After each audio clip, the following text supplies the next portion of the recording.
আবু সাইদের রক্ত যদি কে ঢেলে না দিত এই বাংলাদেশ স্বাধীন হতো না। অনেক লোকজনে কবরস্থানটা পাকা করে দিতে চাইছিল। সেই আবু সাইদের পরিবারকে আর কেউ চিনে না। আবু সাইদ শহীদ হওয়ার পরে যে আবু সাইদের যে কবর এবং ওই কবরের যে জায়গাটার আশেপাশে ওইটা আমাদের পারিবারিক কবরস্থান।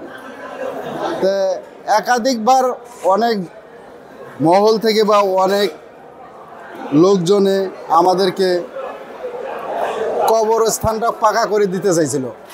তা আমরা বলছি যে না, শুধু কবরস্থান পাকা করে নেব না, আমরা কবরস্থান পাকা চাই না, আমাদের যে পারিবারিক যে কবরস্থানটা আছে এইটা একটা আমরা বাউন্ডারি করে নেব, আর আমাদের কিছু লাগবে না।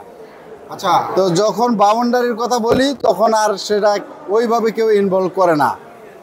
এখন তারপরে আমরা টিওনো সাহেবকে আমাদের পীরগঞ্জের জানাইছি, তো অলরেডি উনি একটা মাপও নিয়ে আসছে। এখন ওইটার একটা কার্যক্রম হবে বলে আশা করি আমি।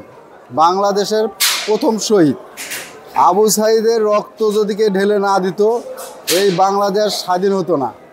এবং আবু সাইদের রক্তর উপর চড়া হয়ে সকল জনতা এবং ছাত্র জনতা পেশাজীবী সব লোক ঝাঁপিয়ে পড়ে এই বাংলাদেশ নতুন স্বাধীনতা। এবং সেই আবু সাইদের পরিবারকে আর কেউ চিনে না।